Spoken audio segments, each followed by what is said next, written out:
What is an asset? Asset is anything that is owned by the business and which gives future economic benefit.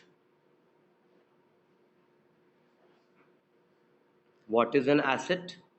कोई भी चीज़ कोई भी चीज़ जो business में हम ओन करते हैं और जिससे फ्यूचर में इकोनॉमिक बेनिफिट मिलेगा, मतलब फ्यूचर में आपके पास कैश आएगा, फ्यूचर में आपके पास पैसे आएंगे, तो वो एसेट है। कोई भी चीज़, एसेट कुछ भी हो सकता है। कोई भी चीज़ जिससे आपको फ्यूचर में इकोनॉमिक बेनिफिट मिलेगा, फ्यूचर में कैश आएगा, फ्यूचर में प्रॉफिट होगा, वो एसेट है। For example, the stock which is in your godown, आपके शॉप में, आपके गोडाउन में जो स्टॉक है वो आपके लिए एसेट है। आप उस स्टॉक को जब सेल करोगे तो पैसा आएगा। तो stock lying in your godown is your asset. Machinery, आपके फैक्ट्री में जो मशीन है, कंप्यूटर है, फर्नीचर है, ये क्या है आपके लिए? एसेट है। कोई भी चीज़ जिसको आप बिजनेस में यूज़ करते हैं बेनिफिट लेने के लिए, प्रॉफिट अर्न करने के लिए, या गुड्स और सर्विसेज प्रोड्यूस करने के लिए, या फिर बेचने के लिए, और जिससे फ्यूचर में आपको फ़ायदा होगा, फ्यूचर में इकोनॉमिक बेनिफिट होगा, वो एसेट है। Can your pet dog be your asset? बताओ। लाइबिलिटी है। Your pet dog can be an asset also. In future, if you sell your pet dog, it will become your asset. If your intention is to sell it, तो ये आपका asset बन गया। अच्छा, if you are carrying out breeding, if you are carrying out breeding of your pet dog and you are selling the children of your pet dog, तो क्या बन जाएगा? एसेट बन जाएगा, फ्यूचर में इकोनॉमिक बेनिफिट देगा आपको।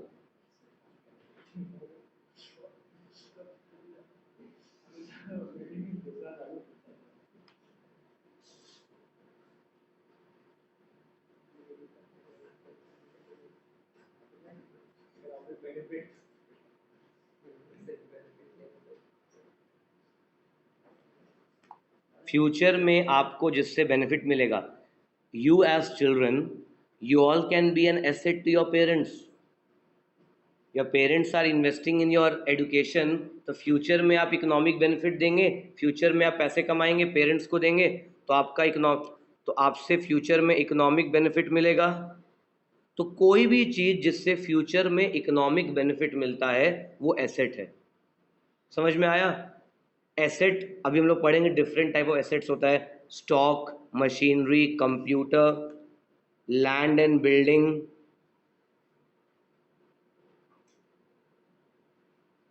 Land and building is your asset. वो है ना डायलॉग, आज मेरे पास गाड़ी है, बंगला है, बैंक बैलेंस है, तुम्हारे पास क्या है? ठीक है, तो तुम गाड़ी, बंगला, बैंक बैलेंस, ठीक है, कैश, कैश इन हैंड। आज मेरे पास बहुत सारा कैश इन हैंड है, तो मेरे को फ्यूचर में बेनिफिट होगा ना, I can by what ever I want. Cash at bank, ये जो आपका बैंक बैलेंस है ये भी आपका एसेट है। आपके पास किसी कंपनी के शेयर्स है, इन्वेस्टमेंट्स है, तो ये आपका एसेट्स है। ठीक है, आप देखिए मेरे क्लासरूम में क्या क्या एसेट्स है। मेरे क्लासरूम में ये स्क्रीन है, फर्नीचर, बेंचेज हैं, टेबल है, चेयर है, एयर कंडीशनर है, फैन तो छोड़ो, ठीक है, ये सब एसेट्स है। बुक्स है, वो मेरा एसेट है।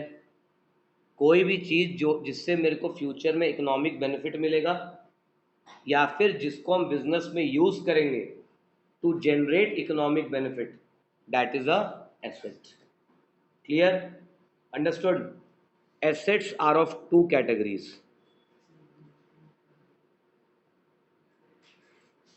Current asset and non current asset.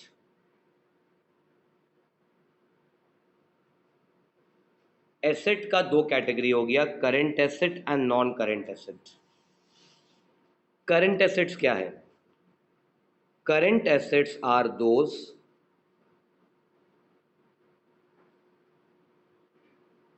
which are held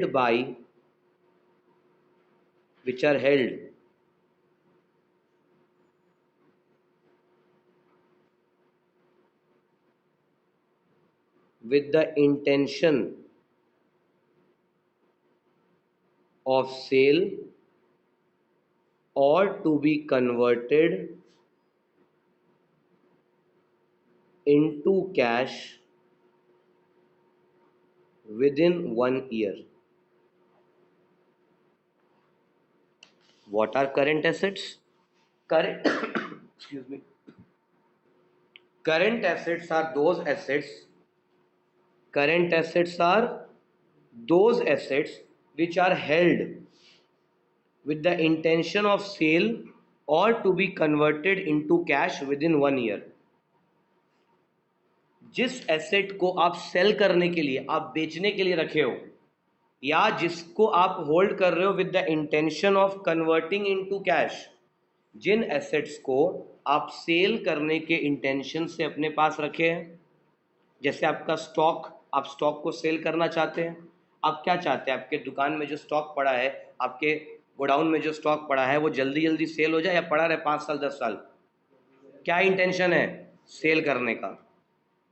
तो current asset are those which are held with the intention of sale or to be converted into cash within 1 year.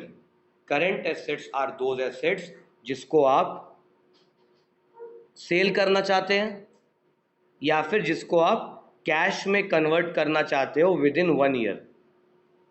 इसका example cash in hand current asset है, cash at bank भी current asset है. ये तो 10 minute के अंदर cash में convert हो जाएगा. जो इजीली कैश में कन्वर्ट हो जाता है या जिसको आपका इंटेंशन है कि कैश में कन्वर्ट कर लेना है, वो करंट एसेट है. स्टॉक डेटर्स, डेबिटर नहीं है, डेटर है. क्या है? Debtor, B silent, debtor, debtor नहीं, debtor. What do you mean by debtor?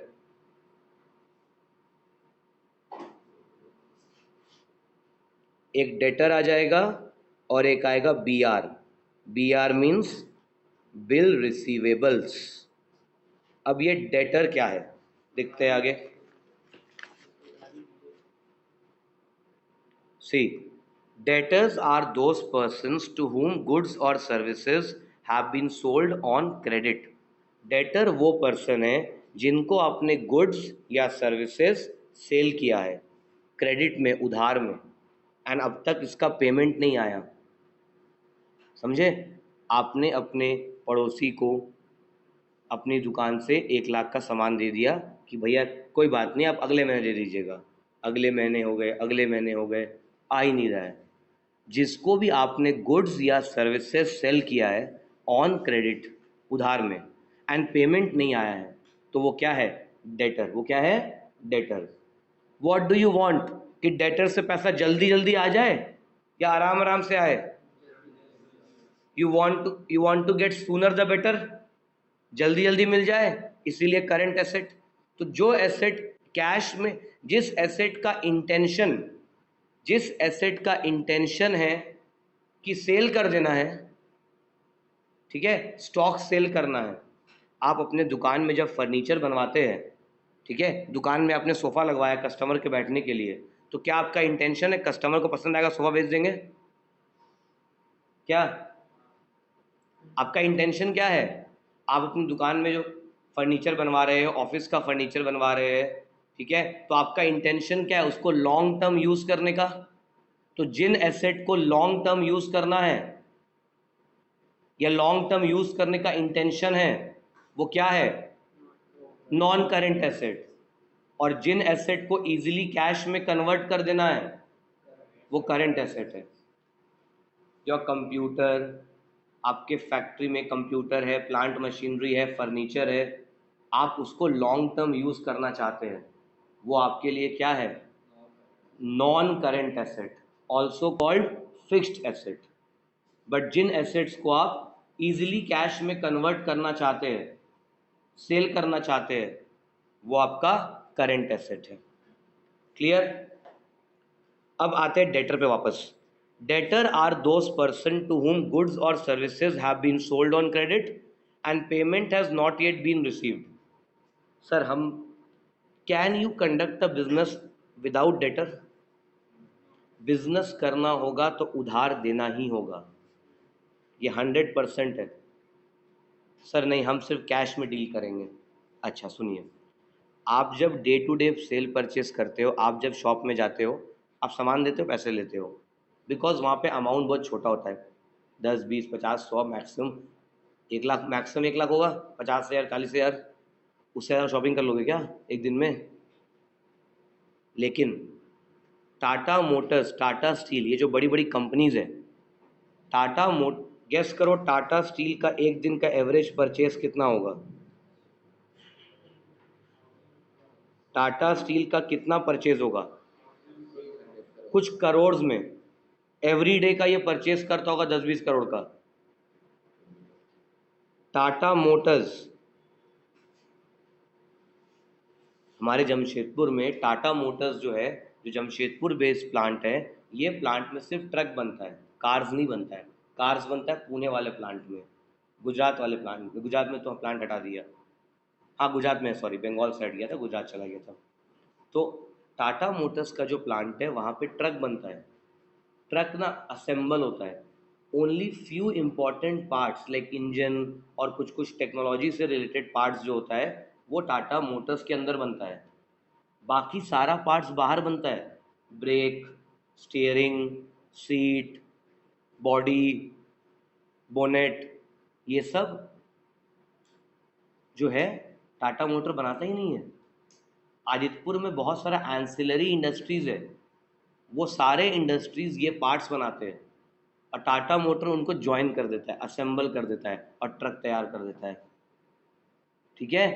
तो एक एक दिन में टाटा मोटर्स के पास एक एक दिन में 500-500 वेंडर रहते हैं, मतलब जो सप्लायर है।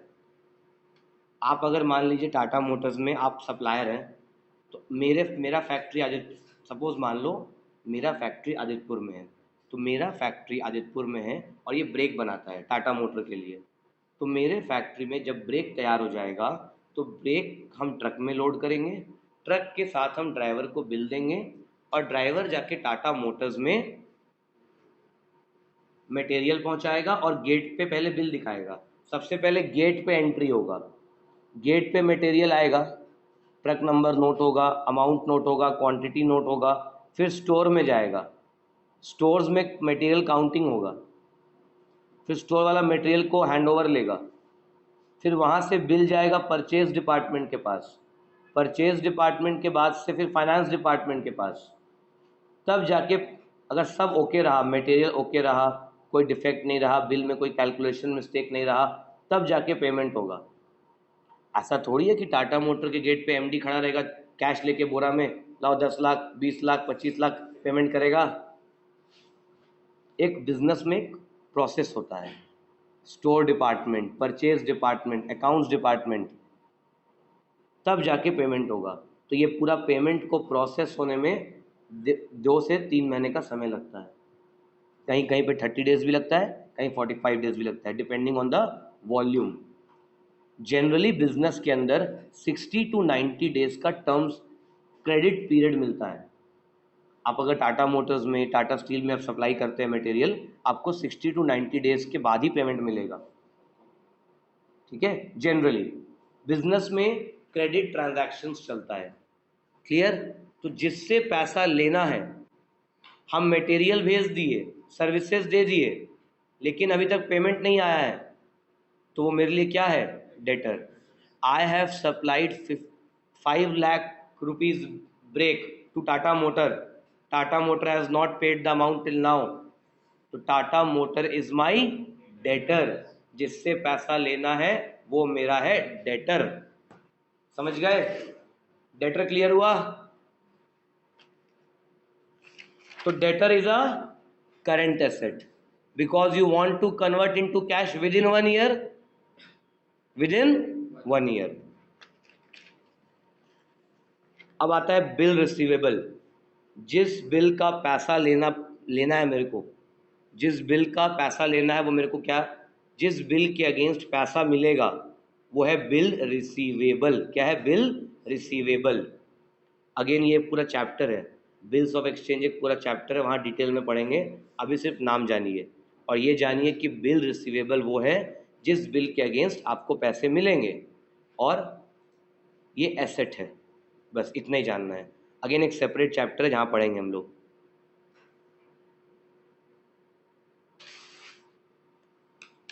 What are non-current assets?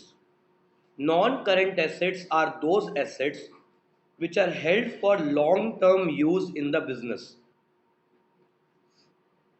Non-current asset are those assets which are held for long-term use in the business. जिन एसेट्स को हम बिजनेस में लॉन्ग टर्म यूज करेंगे, जिनको हम लंबे समय तक बिजनेस में यूज करेंगे, those are non current asset. मेरा इंटेंशन देखा जाएगा कि मेरा इंटेंशन क्या है। Those assets which I want to convert into cash within 1 year, they are current asset. And जिन एसेट्स को हम लॉन्ग टर्म यूज करना चाहेंगे वो क्या है? Non current asset. Non current asset का एग्जाम्पल हो गया furniture, computer, plant and machinery, land and building, ऐसा बहुत है, एक्सेट्रा एक्सेट्रा। नाउ ये बिजनेस टू बिजनेस वेरी करता है। फॉर अ क्लोथ मर्चेंट, अगर आपका मार्केट में क्लॉथ का दुकान है, मार्केट में आपका रेडीमेड गारमेंट्स का दुकान है, आपने रेडीमेड गारमेंट के दुकान में चेयर लिया है, सोफ़ा लिया है कस्टमर के बैठने के लिए। कस्टमर आएगा, कपड़ा देखेगा तो सोफ़ा में बैठेगा। तो आपका वो जो फर्नीचर है, for a cloth dealer, cloth यानी कि stock is current asset but furniture is non current asset. But if you are a furniture dealer, आप फर्नीचर ही बेचते हैं, बाबा फर्नीचर, ठीक है, आपका काम है फर्नीचर बेचना, तो आप डेली फर्नीचर खरीदोगे बेचोगे, तो आपके लिए क्या बन जाएगा? करंट एसेट, आपका स्टॉक बन जाएगा। Clear? For a furniture dealer, furniture is current asset, stock. But for a cloth merchant, ठीक है, फॉर अ ट्यूशन टीचर, मेरे लिए क्या है? मेरा काम फर्नीचर बेचना नहीं है, मेरा काम क्या है? फर्नीचर को यूज करना। हम इसको फर्नीचर जब हम खरीदे तो हम 4-5 साल 10 साल उसको यूज करने का सोचे हैं। ये बेंचेस 12 साल से चल रहा है। क्लियर? तो जैसे मान लो फॉर अ नॉर्मल पर्सन, मेरे लिए अगर एक बिल्डिंग है, लैंड बिल्डिंग, ये सब मेरे लिए क्या है? Non current asset. बट अगर हम बिल्डर होते तो हम लैंड बिल्डिंग बेचते, दिन भर फ्लैट बेचते, तो मेरे लिए वो स्टॉक बन जाता करंट एसेट। समझ में आया? तो मैनेजमेंट का इंटेंशन क्या है वो देखा जाता है। अगर इंटेंशन लॉन्ग टर्म यूज का है तो नॉन करंट एसेट, और अगर इंटेंशन उसको विद इन 1 ईयर कैश में कन्वर्ट करने का है तो करंट एसेट। देखो, नॉन करंट एसेट दो टाइप का हो गया, tangible and intangible. Tangible means which can be seen or touched.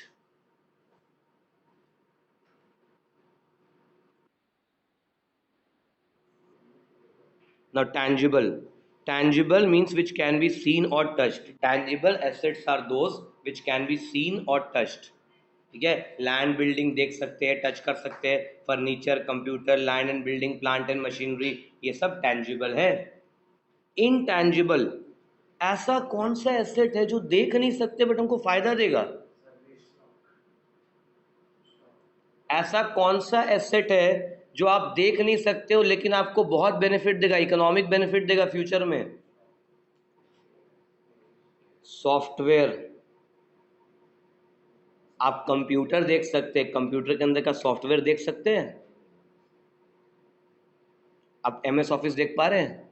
Operate Windows कभी देखे विंडोज को? विंडोज का स्क्रीन देख सकते हैं, कंप्यूटर देख सकते हैं, विंडो लिखा हुआ था बट विंडो को देखे आज तक कभी? सॉफ्टवेयर, कंप्यूटर सॉफ्टवेयर एक इंटैंजिबल एसेट है। Software can give you lot of economic benefit, software can save your money, software can help you to provide services. Software आपका क्या है? इंटैंजिबल एसेट है। इसके अलावा गुडविल, पेटेंट,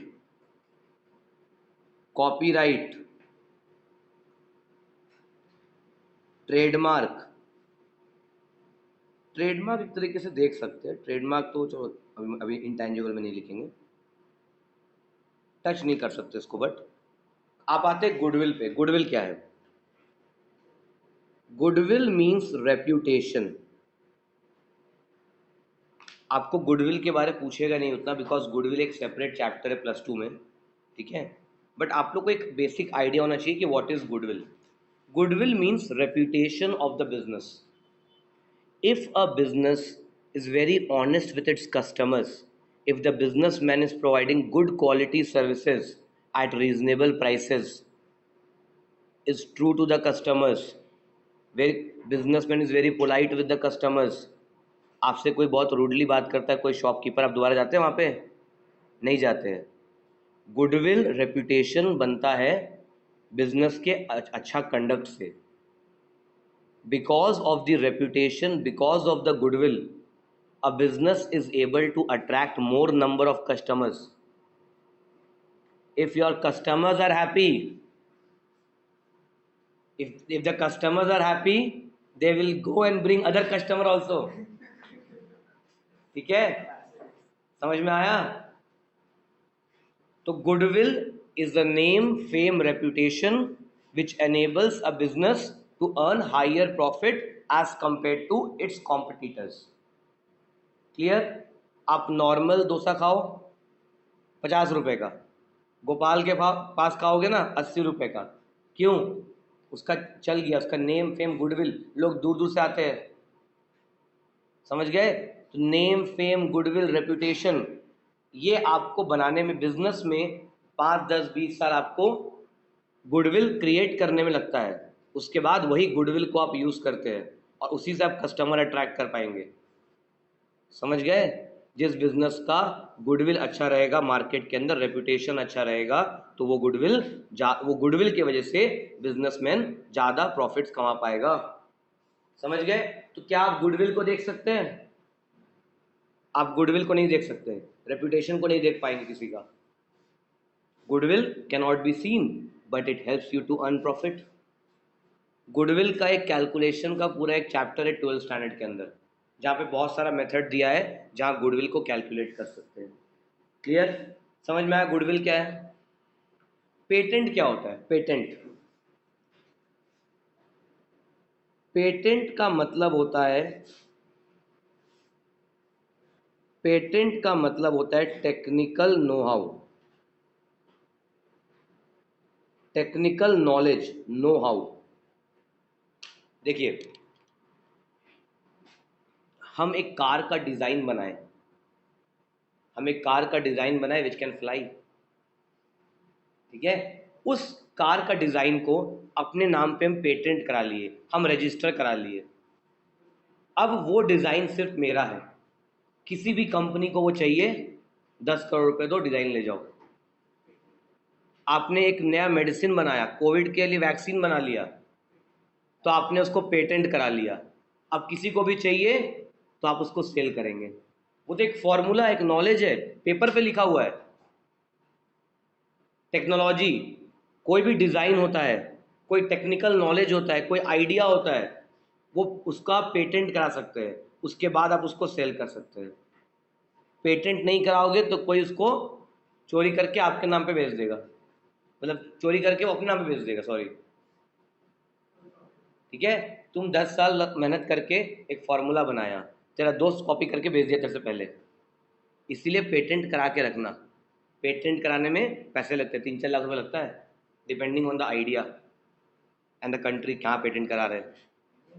समझ में आया? तो पेटेंट कराना बहुत ज़रूरी है, वरना क्या होगा कि टेक्निकल नो हाउ, आपका नॉलेज जो है, patent is a technical knowledge, technical know how, जिससे आप बिजनेस में गुड्स और सर्विसेज प्रोड्यूस करते हैं। As a scientist I have developed a formula, I can not establish a industry और उसका मार्केटिंग हम नहीं कर सकते, हम किसी कंपनी को वो अपना आइडिया भेज देंगे और उससे हम पैसे ले लेंगे, तो वो पेटेंट हो गया। Clear? Patent cannot be seen, I can see you, I cannot see your idea, but your idea will help me to earn. इसीलिए पेटेंट मेरा है technical knowledge, intangible asset. Copyright क्या होता है? कॉपीराइट, कॉपीराइट मतलब copy करने का right. देखिए, आप मूवी देखने गए KGF 2, आप क्या किए, मोबाइल से पूरा शूटिंग करके यूट्यूब पे डाल दिए, जेल चल जाओगे बेटा। उसमें लिखा था ऑल कॉपीराइट रिजर्व्ड, मतलब उस मूवी का कॉपीज बना करके डिस्ट्रीब्यूट करना, उसका एक्सक्लूसिव राइट सिर्फ उस प्रोडक्शन कंपनी के पास है। अगर आप उसको सर्कुलेट करते हैं तो आप पे लीगल एक्शन होगा। बुक्स में कॉपीराइट होता है। अब DK गोयल का ये बुक माइला, देखिए अकाउंट्स का ये बुक है, जो +2 वाला बुक है, ये DK गोयल का बुक है। ठीक है, ये देखिए, all rights reserved, no part of this publication can be reproduced or transmitted in any form or by any means, electronic, mechanical, photocopy, recording। इसको आप स्कैन करके पूरा PDF बना के शेयर कर रहे हैं, वो भी गलत है, वो भी कॉपीराइट का वायलेशन है। Breach of this condition is liable for legal action. इस बुक का कॉपीराइट किसके पास है? ये बुक लिखा है DK गोयल, कॉपीराइट किसके पास है? अविचल पब्लिशिंग कंपनी, ये पब्लिशर के पास कॉपीराइट है। आप कोई भी बुक का पब्लिशर होता है, पब्लिशर के पास कॉपीराइट है, कितना कॉपीज प्रिंट करेगा, and based on number of copies the author gets commission, जितना कॉपीज पब्लिश होकर सेल होगा। क्लियर? तो बुक्स में कॉपीराइट है, मूवीज में कॉपीराइट होता है। तो अगर सपोज देखिए, जैसे अमेजॉन पार्टनर जो होता है, KGF 2 एक मूवी आया, उसका हम कॉपीराइट ले लिया, अमेजॉन ने उसका कॉपीराइट ले लिया, तो अब वो अमेजॉन पे ही चलेगा और कहीं पे नहीं चल सकता। ठीक है? ब्रॉडकास्टिंग राइट लेना पड़ता है। IPL का जो मैच होता है, उसमें क्या होता है, स्टार स्पोर्ट्स कितना 1000 करोड़ में वो राइट्स खरीदता है, ब्रॉडकास्टिंग का राइट लेता है कि इस मैच को दिखाने का राइट सिर्फ मेरे पास है। समझ में आया? यहाँ से टेलीकास्ट सिर्फ हम कर सकते हैं और कोई नहीं कर सकता। सोचो, कोई क्या किया, स्टार स्पोर्ट्स पे मैच आ रहा है इंडिया पाकिस्तान का, एक आदमी क्या किया, अपना हैंडीकैम से रिकॉर्ड करके लाइव स्ट्रीमिंग करके यूट्यूब में डाल दे रहा है। ठीक है, तो टाटा स्काई पे कौन लेगा स्टार स्पोर्ट 50 रुपये का? सब देख लो यूट्यूब पे, ब्रॉडकास्टर केस कर देगा, उसके राइट्स है। समझ गए? पूरा एक कॉन्ट्रैक्ट बनता है सब ब्रॉडकास्टिंग राइट, कॉपी राइट का।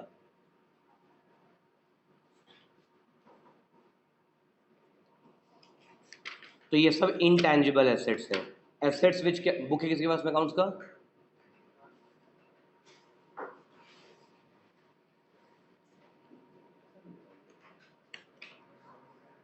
ट्रेडमार्क, एक ट्रेडमार्क होता है, एक लोगो होता है, ट्रेडमार्क। जैसे ये देखिए, इस फोन का ट्रेडमार्क है ये OnePlus, आप इसको MI का फोन नहीं लगा सकते। ये आईफोन का अपना ट्रेडमार्क है, एप्पल का अपना ट्रेडमार्क है, हर बिजनेस का अपना अपना लोगो, अपना ट्रेडमार्क है। फॉर एग्जाम्पल, एक कोचिंग क्लास में पाई का सिंबल है। हमारे यहाँ पे जो कोचिंग क्लास है एक बहुत फेमस है, प्रेरणा क्लास, उसका पाई का सिंबल है, वो हम क्या किए, अपना में लगा दिए। वो आप देखना, अध्ययन क्लासेस, कोई नाम लिख दो, अध्ययन क्लासेस। तो अध्ययन क्लासेस इंडिया में कितना सारा है, लेकिन अगर अध्ययन क्लास का नाम से पेटेंट ले लेंगे ना हम, तो कोई नहीं रख पाएगा। समझ गए? फिर क्या करेगा, डबल ए अध्ययन कर देगा, स्पेलिंग चेंज करके रख देगा। ठीक है, रिबुक, रिबॉक का रिबुक, वो रिबुक क्यों करता है? हाँ, एडिडास का एडिबास कर देता है, वो पेटेंट कॉपीराइट है इसीलिए। समझ गए? सो ट्रेडमार्क मतलब लोगो, ट्रेडमार्क मीन्स लोगो, ये भी एक इंटेंजिबल एसेट है। आप लोगो देख सकते हो बट उसको खरीद, वो लोगो को आप यूज नहीं कर सकते ना, लोगो एक प्रोडक्ट पे लगेगा, वो रजिस्टर कराया हुआ है, ट्रेडमार्क, ट्रेडमार्क रजिस्टर करना पड़ता है। क्लियर? ये था एसेट के बारे में, कि कोई भी चीज जो आपको फ्यूचर में इकोनॉमिक बेनिफिट देगा, या जिसको फ्यूचर में आप कैश में कन्वर्ट कर सकते हो, वो आपके लिए एसेट है। एसेट दो टाइप का हो गया, करंट एसेट और non current asset.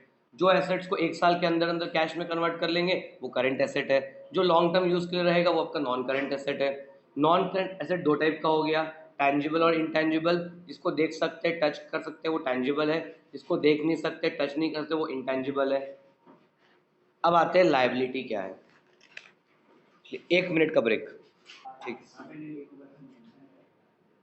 Next is liability.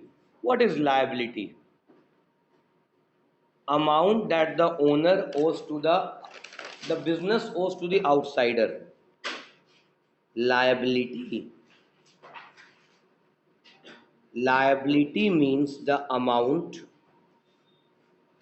that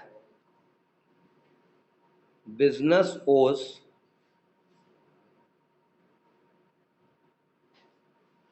to the outsiders.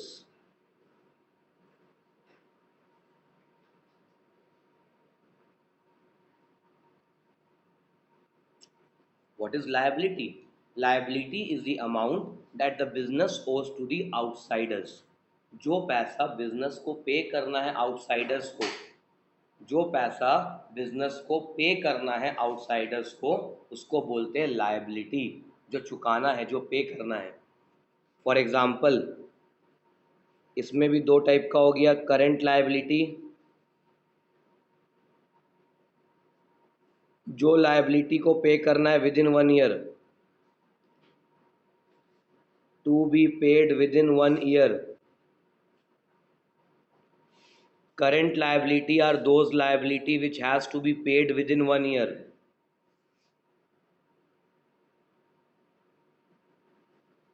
And non-current liability ये लॉन्ग टर्म के लिए है, to be paid over long time. Business में एक होता है टर्म लोन, जो कि 10-12 साल के लिए आता है। ठीक है। Liability means that the amount business ओज टू द आउटसाइडर्स। लायबिलिटी भी दो टाइप का हो गया, करंट लायबिलिटी जो पे करना है विद इन 1 ईयर, और एक नॉन करंट लायबिलिटी जो आपको पे करना है over long time. Example, long term loans. आपने अगर लॉन्ग टर्म लोन लिया है तो वो आपका नॉन करंट लायबिलिटी है। नॉन लॉन्ग टर्म लोन्स क्या है? Non current liability. जैसे आपका मान लीजिए कोई प्रॉपर्टी का लोन है, होम लोन, कार लोन, सब 5 साल, 10 साल, 20 साल चलता है। ठीक है, long term loan.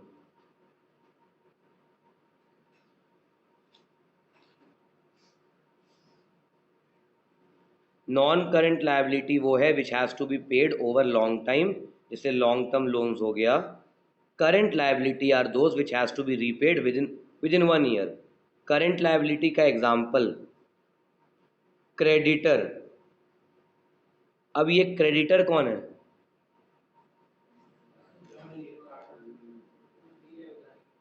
Creditors are those persons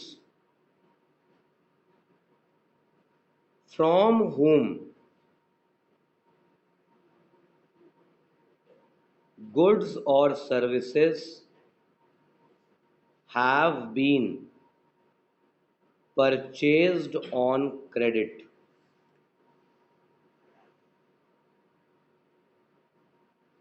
What are creditor? Creditor कौन है? जिस पर्सन से आपने उधार में गुड्स और सर्विसेज लिया है, जिससे हम उधार लिए हुए हैं वो है क्रेडिटर, जिसको उधार दिए है वो कौन है, डेटर, जिससे जिसको पेमेंट करना है क्रेडिटर, जिससे पैसा लेना है debtor.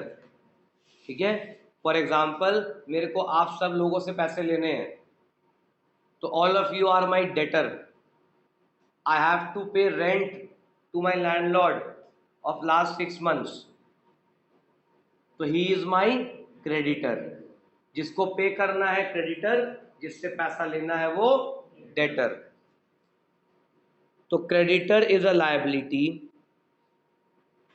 Outstanding expenses is a liability, outstanding expenses, rent देना बाकी है, इलेक्ट्रिक बिल देना बाकी है, पानी का बिल देना बाकी है, ठीक है, चाय कॉफ़ी का बिल देना बाकी है, रिपेयर चार्ज का बिल देना बाकी है, ये सब मेरा ऐसा एक्सपेंस है जो एक्सपेंस अभी तक हम पेमेंट नहीं किए, वो है आउटस्टैंडिंग एक्सपेंस। आउटस्टैंडिंग मतलब बकाया हो गया, बाकी हो गया। आउटस्टैंडिंग एक्सपेंस का मतलब those expense which you have not paid till date. मेरा स्टाफ का सैलरी बाकी है 6 महीने का, ये सब आउटस्टैंडिंग एक्सपेंस है, ये सब लायबिलिटी है। तो लायबिलिटी समझ में आया? लायबिलिटी मतलब the amount which the business has to pay to the outsider, जो विद इन 1 year पे करना है करंट लायबिलिटी, 1 year के बाद पे करना है नॉन करंट लायबिलिटी।